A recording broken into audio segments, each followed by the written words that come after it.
Multi-table poker tournaments are a ton of fun. It's not a surprise that they've helped make poker so popular around the globe. The fields are so gigantic, though, you might be a little suspicious that just the luckiest player ends up winning. And while it is true that luck is required to make a final table and eventually pull down the win, skill does predominate in the long run. And to prove that, we'll take a look at the results of one of the most famous online MTT players. His name's Shaun Deeb. We'll look at his results by the numbers, and then we'll talk a little bit about why we think his results outperform expectations so dramatically. When we say Shaun Deeb is a good MTT player, we mean it. Between year 2007 and 2011, over a 4-year period, his total profit from playing MTTs online was $1.8 million.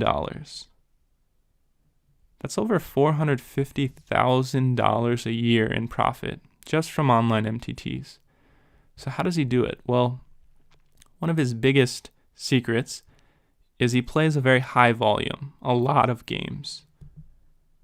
20,413 MTTs. Now that stat comes from the 2 largest poker networks that he played on during that period, but it is almost every MTT he played. The average field size was 1,400 players. A very impressive field size to weave his way through, and the average buy-in was quite high too. He wasn't playing low-stakes games. On average, he was paying $135 to enter a 1,400-person MTT. So how did Shaun Deeb fare over this 4-year period? He cashed 13.5% of the time. You could consider par here 10% since most MTTs pay the top 10% of the field. So he's very impressively outperforming the expectation of cashing. He's a full 3.5% over par. How often does he make the final table? 2.3%. The final table is actually where Shaun Deeb and some other pros are most impressive. Once they get to the final table, they seem to dramatically outperform expectation. There are 9 players at the final table, of course, so you would expect someone to finish in the top 3 1/3 of the time that they get to the top 9. So in Shaun's case, 0.8% of the time.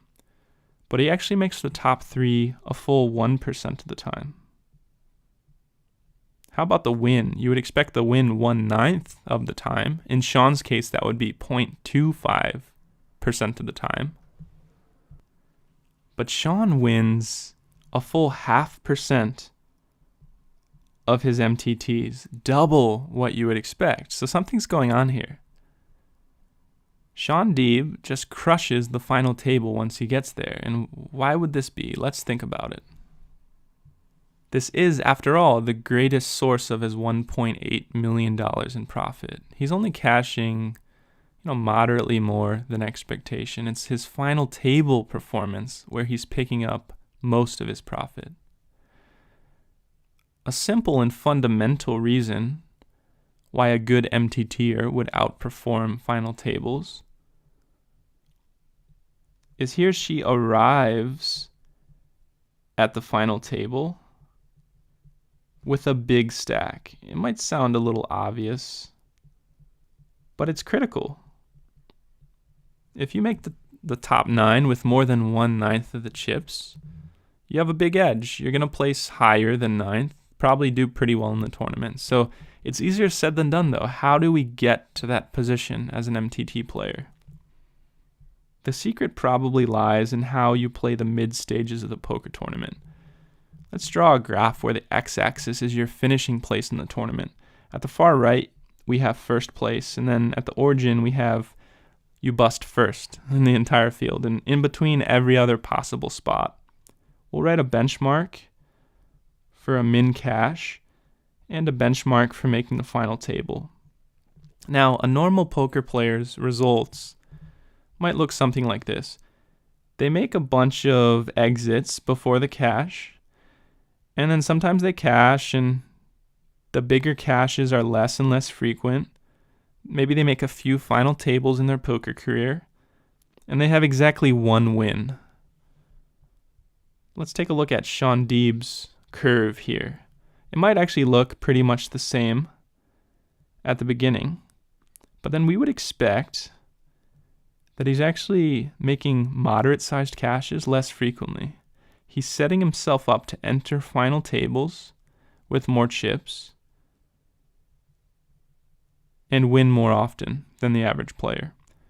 So somehow he's giving up value in the mid stages of the tournament, and in exchange, getting this huge edge at the final table. What's likely going on with Sean as well as other pro MTTers is they're willing to take smaller edges than the average player in the mid stages. They're willing to take coin flips for their entire stack, push 60 versus 40 edges.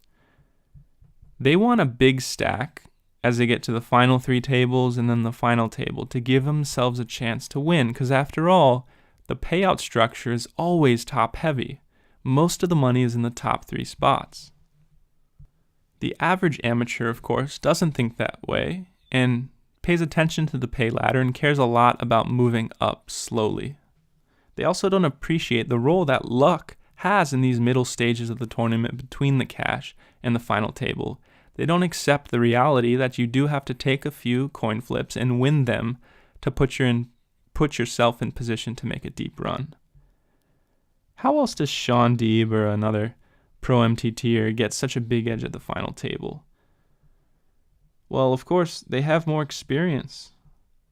They have an experience edge. After all, if you're playing 5,000 MTTs per year and seeing 465 final tables over a 4-year period, you're going to be pretty used to the final table. You'll be comfortable there. You'll know how the average player plays them, and you'll know how to exploit their tendencies. Finally, rather counterintuitively, a good MTTer has excellent three-handed and heads-up skills. Like we said before, most of the money's concentrated in the top 3 spots, and the biggest pay jumps in the entire tournament are from 3 down to 2 and 2 down to 1. You'd much rather have great 3-handed and 2-handed skills than 7, 8, 6, 5, and 4-handed skills, because the money is so heavily weighted in the top 3 spots. Some other softer benefits that might help a great regular professional MTTer is image. If the average player at the table recognizes you're great, they're probably going to avoid you, not play back at you as much. You'd also have a benefit in sleep schedule. If you're playing an MTT final table late Sunday night, early Monday morning, and the other people at the table have to go to work the next day, they woke up at a normal time on Sunday, so they're already tired, they want to go to bed, but you do this every 3 days, it just feels like dinner time to you. Maybe you're even eating dinner, playing the table, you're not tired, you're not going to go to bed for another 2 or 3 hours. It's a huge edge. And of course, you're not quite as risk averse. If you're like Sean Deeb, seeing a final table every 3 days, you're not worried about getting all your money in with a 60-40 edge. You're going to, in some sense, hit the long run. Whereas an amateur, this might be the only final table of his career, so he's going to be trying to move up the pay ladder. And of course, 3rd or 2nd place might be an entire year's salary for him.